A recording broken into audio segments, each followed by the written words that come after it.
We are back, guys, with some highlights from our first game of Hanhwa Life Esports up against KEG Seoul. Not quite able to get the kill here onto Doran, but they got a lot of other kills, including this big, gigantic burst onto the Rakan. That happened a bunch of times, not just one.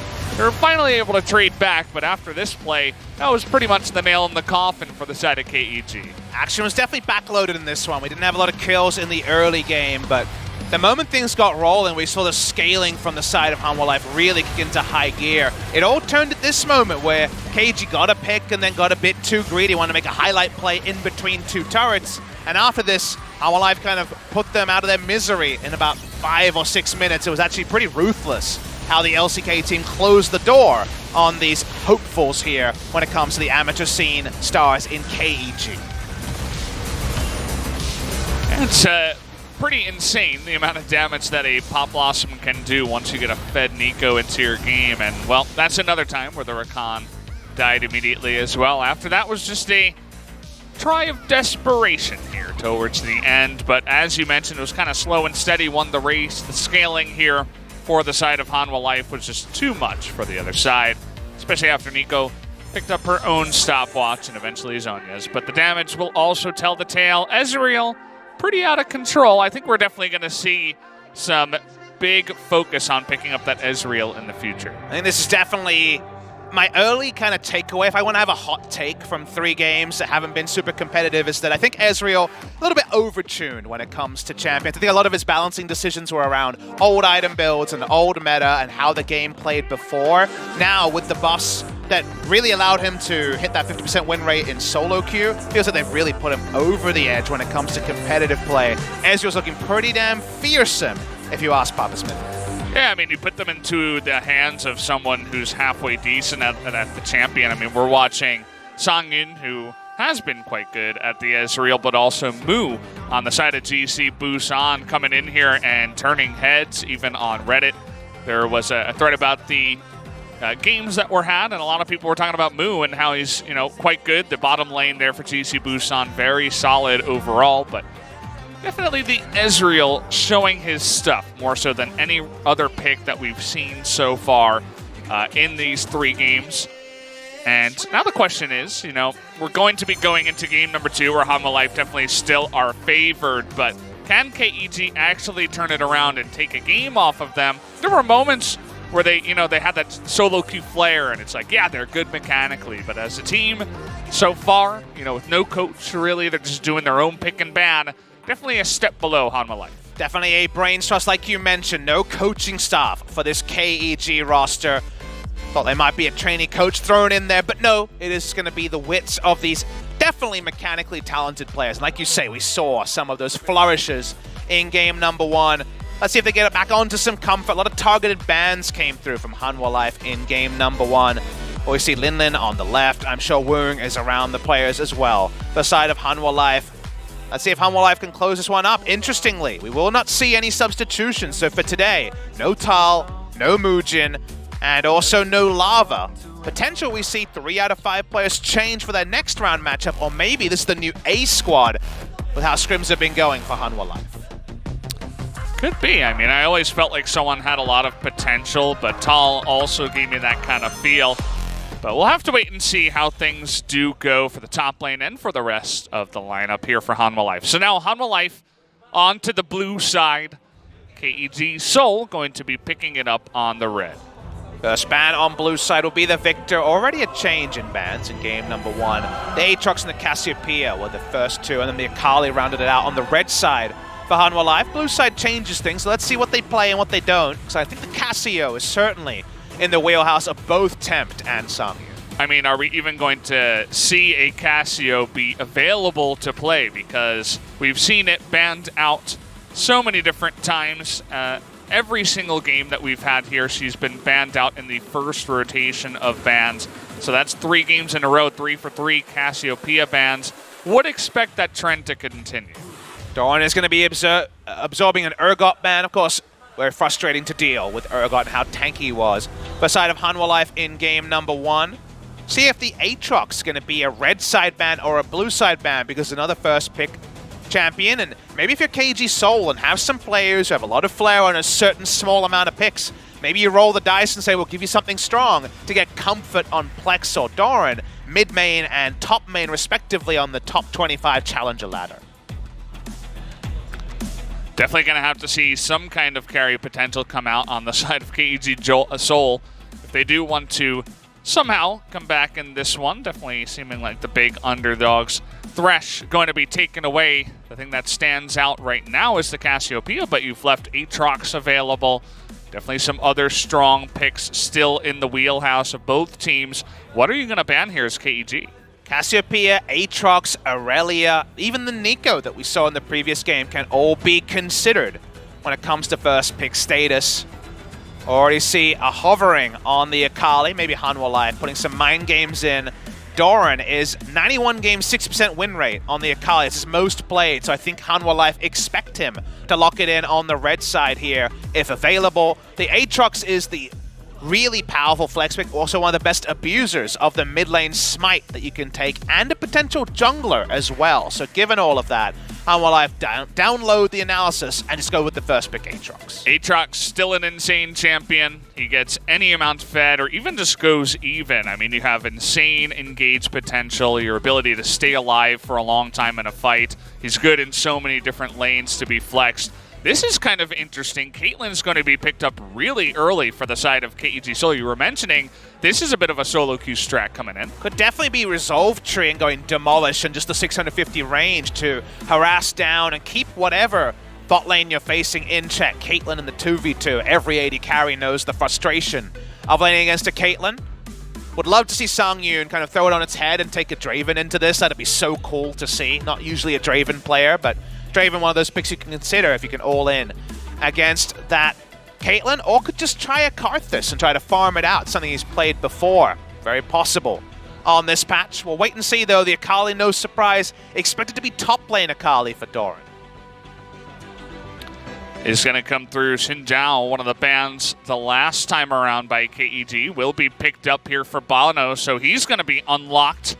Not going to be forced onto that. Gragas this time around can get a bit more aggressive onto this pick. See where they go from here. Hanhwa Life consider a first round support and further support bans in the second round if they want. Now this would be a blast from the past. This is not an AD carry we were uttering with any reliability. Even KEG players seem surprised. Songyun jumping on the Ashe. He may not be prey, but one of these old school AD carries, he's trying to bring it back.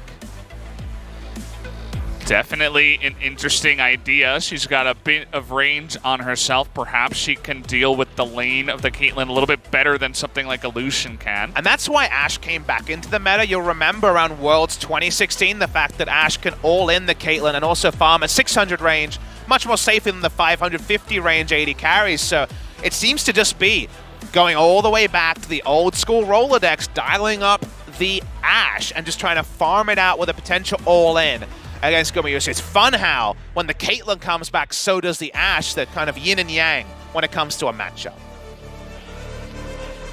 Yeah, especially sometimes in competitive, if you feel very confident in a champion like that, might as well go for the counter if you just want to win the lane. Happens a lot in Korean solo queue too, where you don't have so many one tricks. A lot of people are just like, well, I know the counter to this guy, I'm going to play that, and I can play it decently. And because it's a counter, I can rely on that to win my lane and try to win the game. But we do see it come out here. Tahm Kench and Morgana going to be taken away as a couple of bans in the support role. Already 3 of the supports banned out so far. The Olaf that we kind of just passed over here, an old answer to Ashe, because Ashe all about utility slows, and Olaf impervious to stuns and slows. So in certain circumstances, that can really allow Ilum here to run down Songyun on the Ashe. So again, the rock, paper, scissors of going for these old picks and old counter picks are being fully loaded in. We talked about support bans on the Hanhwa Life side. Actually ends up being both sides, dialing in support bans in the second round. Alistair, Tahm Kench, and Morgana thinned away in this particular scenario. Final ban, Hanhwa Life. Will it be a 4th support to go along with the Thresh in the first round? No. Will be the Aurelia. They don't want to deal with Aurelia Akali being locked in and those lane assignments not being revealed till later. And it means that KG is actually going to try to power pick a support and pick up the Braum for Pop. Ah, there you go, Caitlyn and Braum into the bottom side. Definitely a lot of strength there, especially if the Braum can get close to that Ashe. You can try to land that stun. Caitlyn, some buffs as well on the new 8.24B patch.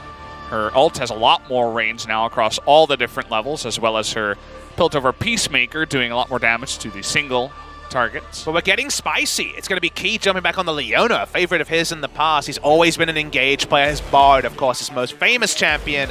The Braum is there to negate the Ashe Hour and just put up the Unbreakable and you'll be fine. The Leona try to get damage behind the Braum shield and CC behind that shield as well. And the Nico, which falls all the way through. It is still a blind pick given that the Akali could very well be going to top to Dora. A bit interesting in that one. We'll see what does head into the mid lane. Looks like Hanhwa Life have done their research. We are going to have a Galio here coming into the mid lane, in fact, up against that Nico. So the last time around, Hanhwa Life wanted to pick it up against the Galio, but now KEG say, no, we actually like this matchup.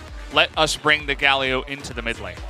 The conventional champions, based on what we've seen today and what we hear around, the champions that can assassinate, the LeBlanc, Irelia, they're banned away. The Victor is what we saw used very well in our first series for GC Busan Rising Star in the fast push. That is actually banned as a top lane Victor on the blue side here by Hanhwa Life. So when it comes to picks that really roll off the tongue, outside of say maybe a Zed, something more risky, those are down and they're just going to rely on Galio also farming it up and potentially allowing some all-ins as the laning phase goes on.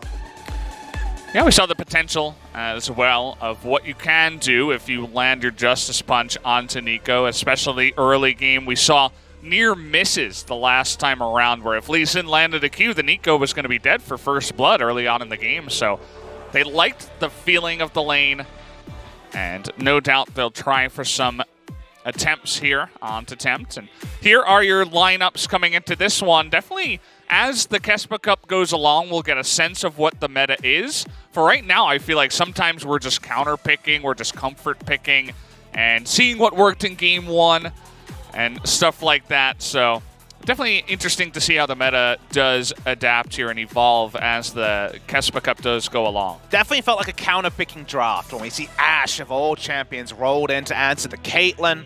Very excited to see if we do see Resolve treat Caitlyn. We'll get that confirmed when we actually get into game. No coach interview with KG because, of course, they do not have a coach. So that means that we'll just talk over this champ select and then roll into game. And more game faster is always something that I'm sure some of our fans look forward to.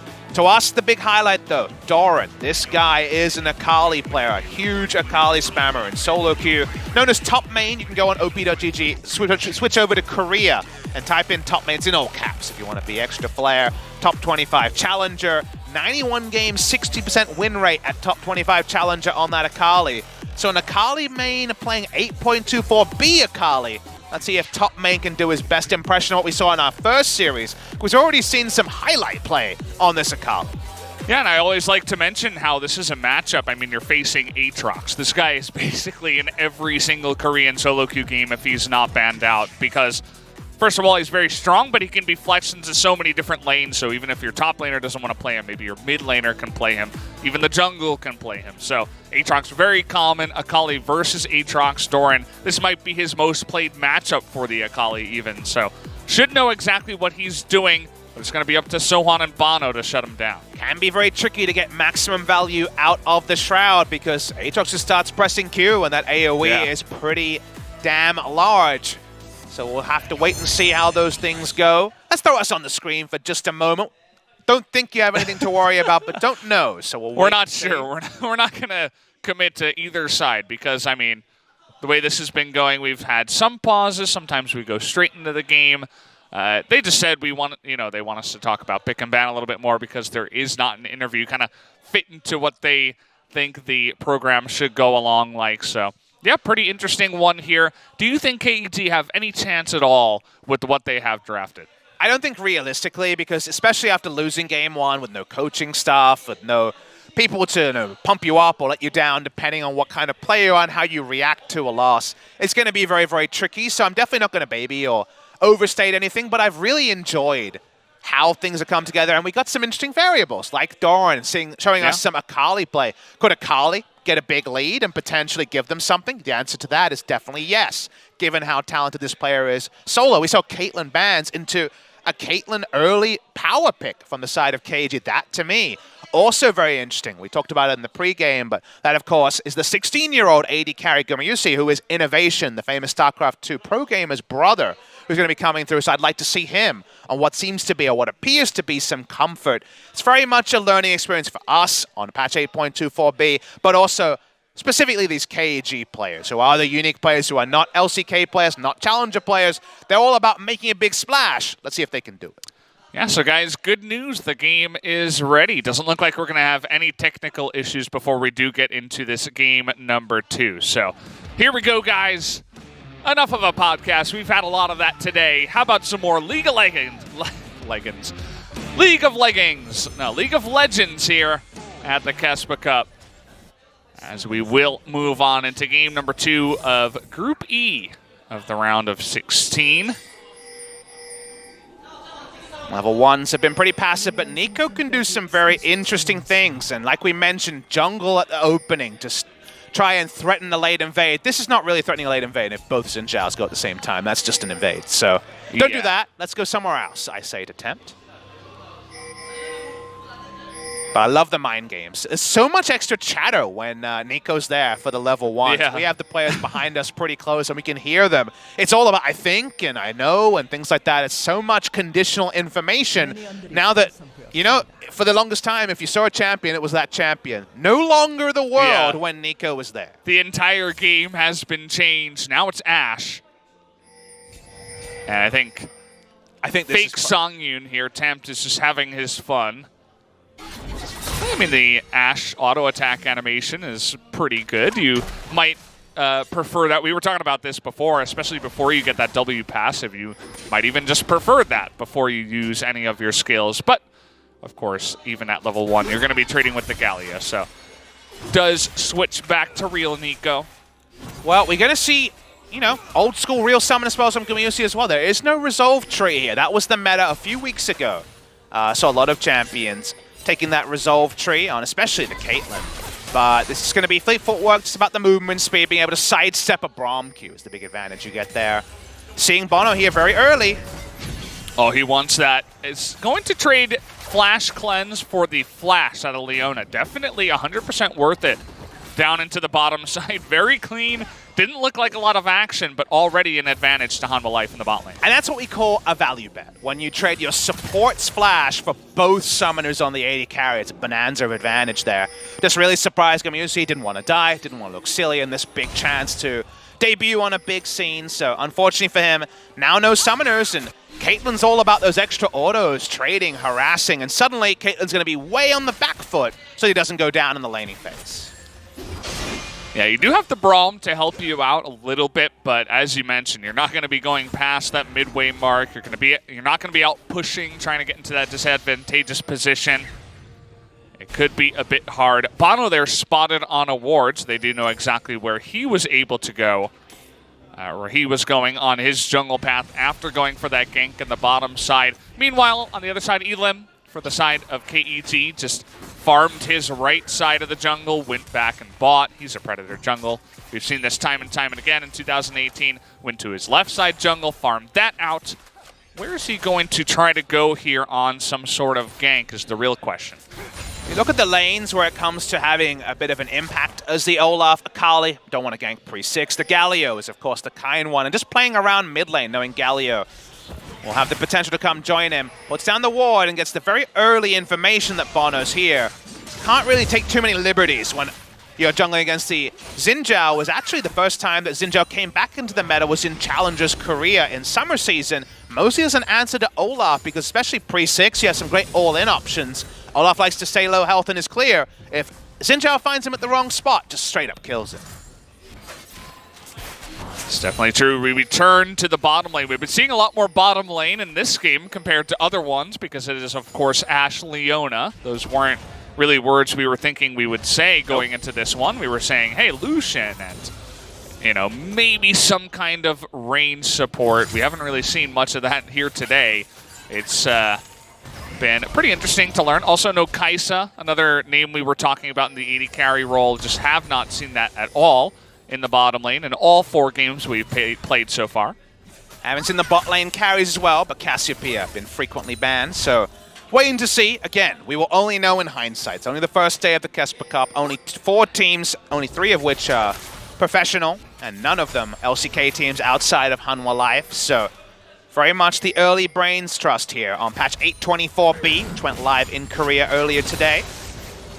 Still plenty of time for teams and scrims to try to catch up and show us some new stuff. Key goes in, remember cleanse down. Oh, there it is. The flash comes in from the Xin Zhao as easy as you'd like. First blood does come in, gives that one over to the bloodthirsty support in Key, who did make that play possible, but like the proactivity as well, the flash on in from Bono knew that was a certain kill after the lands did land. Observer shows us the Predator was used maybe just to try to come down bot side. We're going to see in a moment. Watching the replay, it's all about Key. Doesn't have flash into the Zenith Blade, but doesn't need it in this case. They get the gap closed. Olaf, yeah, pops the Predator just to try to hope to clean something up if they went for a second kill. But no greed necessary from Hanhwa Live. Nice, though, to see proactive moves from them.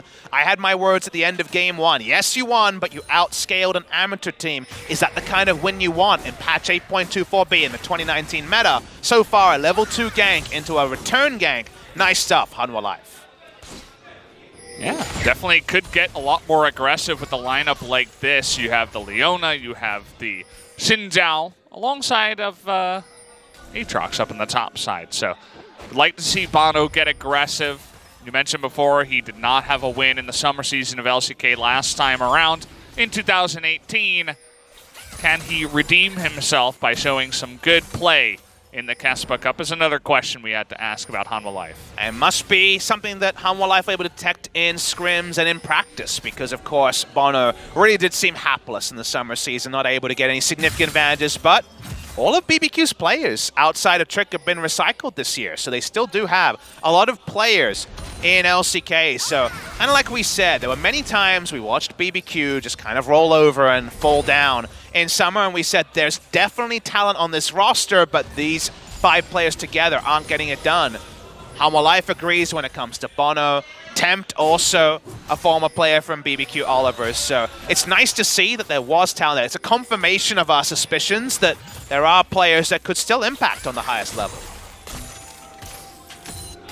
It's really interesting to cast in this arena because just telling you guys about exactly what we got going on here, there's not really a crowd. The Korean casters are also just, doing like we are, kind of doing the radio broadcast out to, I believe, Afrika and Naver, which is where they're at. So the players aren't in booths. They can just kind of have the freedom to have their headsets on, so we can hear everything that they're, not exactly what they're saying, but we can hear lots of chatter behind us. It feels like I'm almost at the ball game or something like that, where the players might be talking and stuff like that. Bit of a preview for the Riot Arena, because no booths in that as well. So yeah. The booth era is over. OGN, of course, has always been staunchly there, and SpoTV also will operate in the booths, which kept it equivalent between studios. But now with the booths gone, we're getting a bit of action. That's just a bit of a different flavor to the action over here in Korea. Speaking of the action in Korea, Bono and Tempt considering things, but powering through a Galio seeming like a bit of frustration. Yeah, it's basically impossible. You're going to have to get a lot more of those combos out of the side of Nico. You notice how he used his clone to try to block the Justice Punch that he thought maybe Plex was going for if the Olaf was going to come in and try to go for a 2v2 play. Didn't end up happening, as Plex just held himself back. Bono once again getting aggressive, this time into the red buff here, as he read very well into Ilum being down into the bottom side of the jungle, is able to just sneakily take a buff and get away. Not often will you see an Olaf being invaded, let alone an Olaf with a Galio mid lane being invaded, but they have Galio pushed in, they have an item advantage onto Bono, and just a dueling advantage with the Xin Zhao this early into the game, and with all those variables added up, Bono can kind of go wherever he pleases, doing his best Mundo impersonation on this Xin Zhao. And that means he continues to take away cams, he sets up a blue buff, and look at this deep freeze that Hanhwa Life are trying to pull off. They're level 6s. The cleanse may be up for Gumyusi, the flash may be up, but there's still so much damn threat when it comes to CC of Ashe and Leona.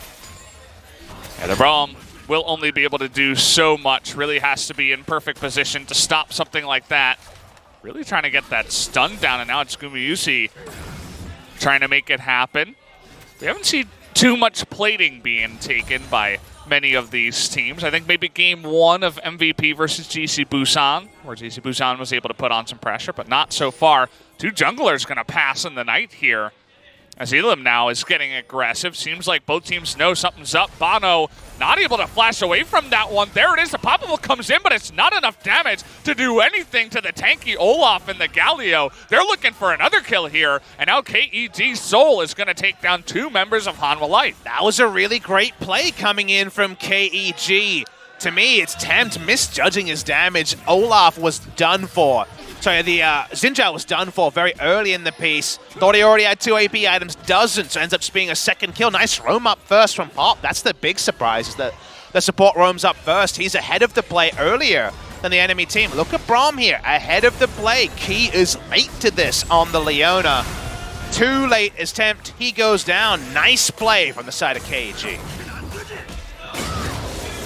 It was a nice try to go for the pop bubble, and we have some more action here. Olaf is going to go down, gets the Ocean Drake, but it looks like Hanwha Life going to punish KEG big time for biting off a little bit more than they could chew. Didn't see exactly how they got into that position, but after that kill, decided they wanted the Ocean Drake.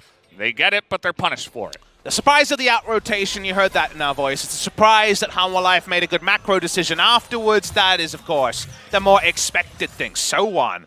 Having a lot of fun on the top side as well. Proxying waves, not interested in dueling with the Akali. Not quite the Gunblade complete for Akali, but she will soon be at that point, and that may be a different proposition. The only turret plate was taken in the mid lane. That's the only 4 you can see on the mini-map there.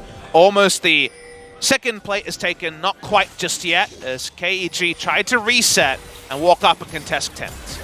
Tempt really wanted that ward, and it might cost him here. He's going to get the shield, but nearly enough damage comes out. Finally, Olaf is able to proc his ult and get in there. Xinjiao trying to trade back, but is not able to in the end. Now we might even have another kill as Doran makes his way to the mid lane. Is going to be able to take out Key there on the Leona. That's 3 extra kills that go to KEG. A second sprinkling of kills, and once again we're seeing the problems of Nico when she's held accountable. She couldn't open the distance, her ult in defensive way. Wasn't enough shielding, they chase for the kill, and Doran super smooth on both his timing coming into the mid lane and also his use of the ultimate. Watch the replay here. Olaf runs at Ashe, we know how that goes, but Olaf running at Nico, not that much difference. They take down the Nico very early. I want you to notice the Akali who walks down, outroams Aatrox, who was proxying not a moment ago. Nice cleanup here. They take down Key as well, and KG staying competitive as we come into the first 15 minutes of the game. That all started, too, because Tempt was greeting for the pink ward. Unfortunately, Nico, another one of those champions, especially against Galio Olaf, you have to be so careful if you're going to stay there for that much longer. You don't have much of an escape. You can be tricky with your W, and you do have the shield on your ult, but that's just about it, especially against the Olaf. You got to be more careful with the battles that you take, especially just for a control ward. Speaking of control wards, that lore is so damn big. Here we go. Yeah, I mean, just going to be caught out there as Bono, and now they're looking for more Key.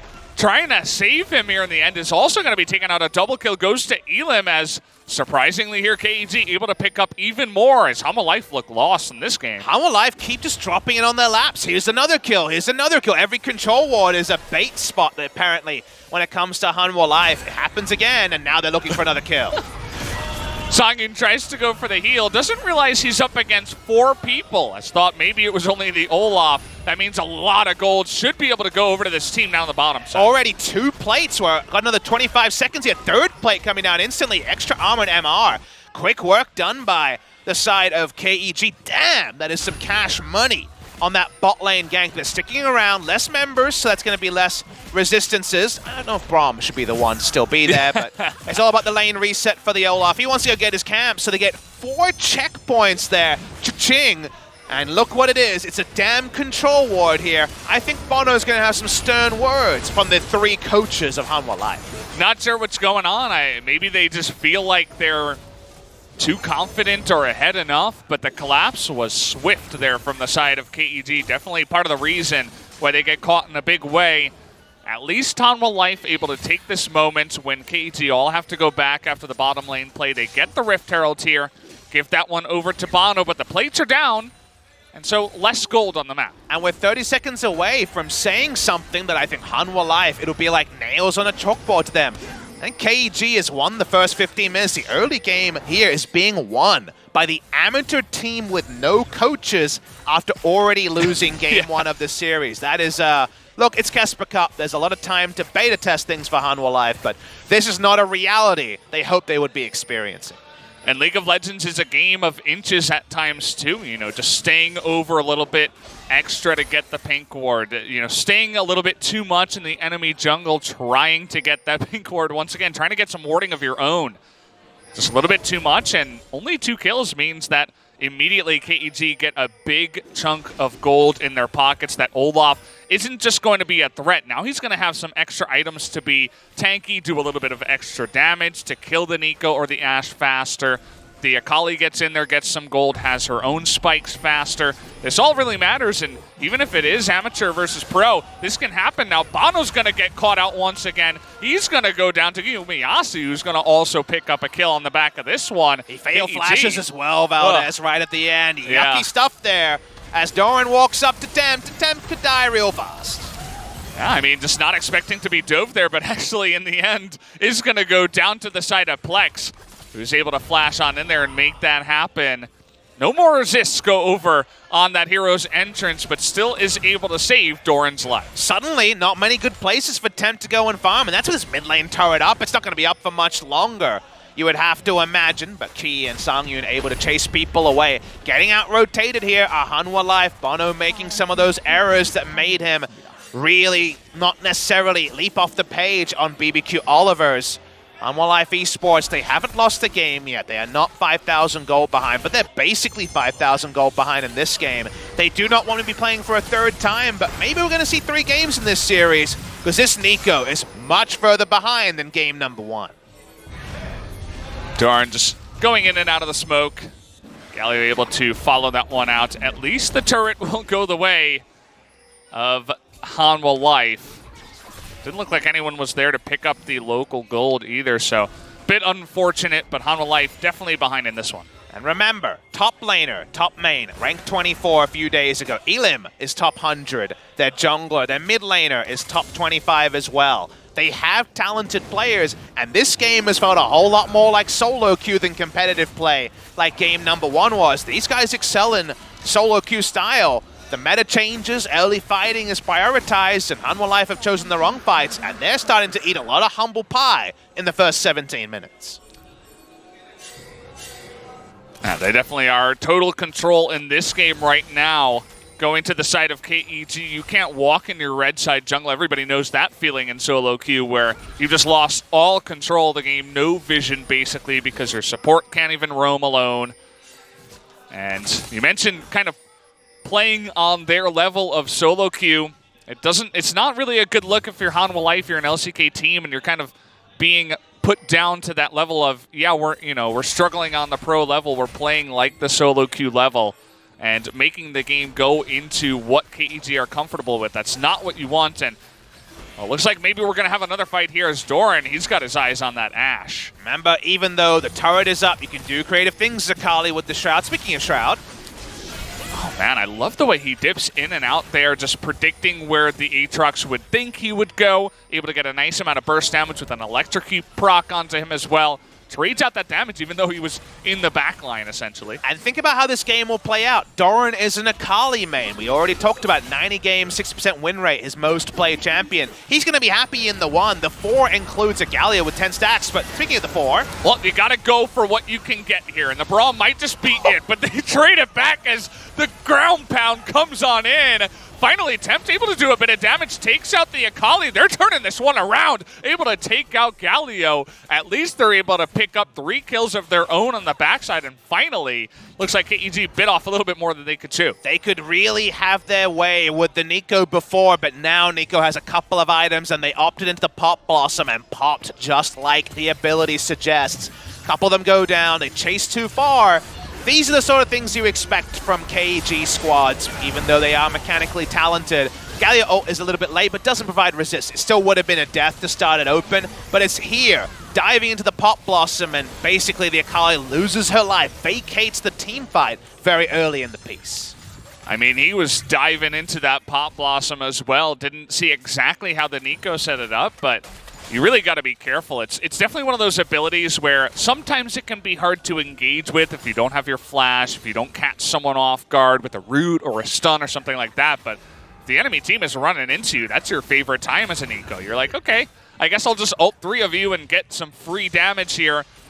It's definitely a good feel, and you can see the payoff there. That's going to be a nice amount of gold as well. Gets the Akali's shutdown gold over to Nico as well, so he's just going to be popping off here in just a bit as Tempt. And while the gold lead hasn't completely arrested, it was 5,000 before. It's basically 5,000 now. The map control that was a smother from the side of the KEG squad, the red side team, has now suddenly been a lot more space. Maybe we can actually see the Nico passive used offensively after basically having to stay in regular form and wave clear under the nose of people like Galio and Caitlyn for the rest of the game. There are now more options for Hanwha Life, but still, KG chooses the right fight. They can still come out ahead. Trying to get some of that vision out of the jungle now is KEG. They've identified after some of those deaths that they've lost control of the vision. Able to control a decent amount of the left side, but still some wards remain. Looks like most of the jungle has been retaken back. They have the Ashe to always check for the Baron. They don't have to overextend. Hanwha Life could definitely just wait this one out and try to scale on up and see if they can come back in this game. But how much can they wait? 75 seconds on the next charge of the Hawk Shot. One blue trinket, no other checks available for the side of Hanwha Life. I hope KG have been counting those Hawk Shots because it's so important when it comes to the vision game later on. But now at least they're continuing with the swift push. 1-3-1 for now, but the Galio wants to walk over to the Baron, doesn't want to teleport in. The Akali is much more about turret threat. The turret threat always very high on a split pusher like the Akali. She takes down the ward. The game doesn't change, but Akali is a level down on the Aatrox, and no guarantees the 1v1 will go the way of KG. You got to be so careful. There's still a high amount of CC on the side of Hanwha Life. I mean, you have the Nico, the Ashe, the Leona, but even just the knockups from the side of the Aatrox and everything else that they have in their kits. If you are out of position for just one moment, one person goes down, and if you don't have that practice as a team with many scrims on how to play as a team in team fights, sometimes it'll just all fall apart if you don't have that practice to back you up. The good news of that story, though, is there's a lot of arrow catchers on the side of KG. Akali can shroud, Olaf can ult, Galio, well, doesn't need any explanation there, and Braum is there with cleanse, so they have double cleanse on their bot lane. So pretty forgiving when it comes to the usual ability for especially the Ashe, but sometimes even the Leona, if she can close the distance to punish in a 1-3-1. Still, in spite of all of that, the farm is happening the silent. The Aatrox 30 CS up on the Akali. And we need to see KG find a way to actually kill the game, to actually close out. Because just a second Mountain Drake doesn't really change too much. Does mean with the Caitlyn, I suppose their Baron take does get a bit faster. She's really good at sieging as well. So will help out, but you are right. Would have preferred something like an Infernal Drake or something like that, but not going to pick it up here. Players are screaming behind us even without anything really going on right now. Mostly the KEG players from what I can tell. So kind of interesting to see, you know, they don't have too much experience together as a team, but at least they're not going to stop being vocal about that. They're up for it, but they need to, again, continue to double down when they're strong. 5,000 gold lead, as we've talked about for about 6 minutes now. Hanwha Life getting a lot of control around this Baron. A pick either way, and this game could seesaw in a massive way.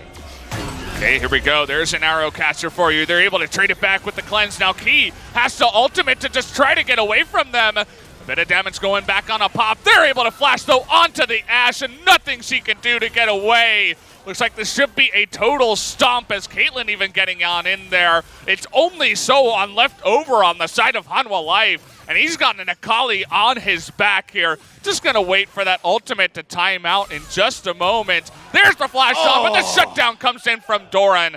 Unfortunately, he's going to die on the backside, but a worthy sacrifice as the Baron will go the way of KEG. Doran couldn't have played that any better. Really nicely done. I loved waiting out the ultimate there. The 10-second timer it's on now. But let's talk about the entire play here. We talked about all the soft counters, how strong the Olaf is against Nico, and also the Ashe. The Leona dies in an instant. You overrate your tankiness when true damage comes in. And the Ashe, assassinated by the AP Galio that we were alluding to, still does plenty of champion damage, but not the same when it comes to the wave clear. But this is where it's really fun to track because I love how Doran basically plays this as smooth as possible. The shades are on the entire time here. Not able to fully get away, can't fully disengage it, but I like what the Afrika TV does. They just leave it hanging there. They don't show the death because the Akali did all the hard work. Yeah, definitely is the truth. I was talking about Tempt having a moment in the last fight, or the one before the last fight, where, yeah, he's going to get a lot of extra gold here, and he is going to become powerful, but the Pop Blossom hits nobody, and he's kind of just left out there. You know, he gets a root and a little bit of damage, but essentially the Pop Blossom is what you're looking for in these team fights, whether you're ahead or behind. You know, you can help start a fight, add a little bit of damage with your Q, but it's all about that ultimate with Nico, and if you're not hitting anyone, that's definitely going to be a big question mark, so has to make that happen. And remember, guys, a KEG team. We see one every year, sometimes multiple. KEG Seoul, KEG Gyeonggi, KEG Incheon have never beaten an LCK team, and they're so close. Hanhwa Life really struggling to make this happen. Solan is going to be super scary on the Aatrox, but a lot of damage. Here's Ilum in the backside trying to get keyed. He is charging at both of these super weak backliners. Both the Ashe and Tempt here on the Nico are going to be shut down big time. The Galio for the ground pound as well, and the rest of them going to be totally shut down. All three of these guys do turret damage. Could this game end? Could this be the first time that an LCK team has ever been beaten by an amateur team in KEG? I mean, this is going to be the first time a KEG team has won a game in the KeSPA Cup. This is incredible how this has kind of really gotten out of the clutches here. Bono trying to make something happen, but unfortunately, you are going to be shut down, my friend. And the death timer's here a little bit too long. It looks like KEG not going to be stopped by the Leona. They are going to pick up their first ever win in the KeSPA Cup. Congratulations to them. They tie it up here up against Hanhwa Life. What an amazing moment for KEG. No coach, no problem, they say, as they come back. That's the amazing, it's not even game one. They come back, and at match point, they take down Hanhwa Life. The talent here was never in doubt, but the fact that they are not even a semi-professional team, they are pure 5 amateurs, means it's such an amazing moment. Bit of a dumbfounded look from the head coach there of the side of Hanhwa Life. There is still some great players to be subbed in, but there's no taking away the game victory for the side of KEG. Yeah, a couple of mistakes to the side of Hanhwa Life, but KEG pounce on them just like you would in a solo queue match. They identify the weaknesses, they take them out. This is not ESC ever. We have had teams in the semi-professional scene do well. ESC ever won the first ever League of Legends KeSPA Cup, but a pure solo queue assortment of 5 players coming together with no coach and taking down an LCK team is something that may not be emulated for a long time in the KeSPA Cup. There's an outside chance it happens in game number 3, but this is a famous moment as Olaf rolls in and says, I'm just making you pay, and I'm bringing the Galio with me. Hey, you mentioned it before, really good against the Ashe, but also against the Nico, and unfortunately, we talked about the play in this game, but Nico was picked after the Olaf. Definitely another weakness. Maybe these teams don't have too much practice of Nico versus the Olaf, or even expected this kind of draft to come in, but definitely a question mark for me. The Nico in this one, really, how much efficiency is she going to get in these pro matches, especially when you can counterpick in that way? But either way, guys, we are going to go to a quick commercial break before we do get to game number 3. We'll be right back.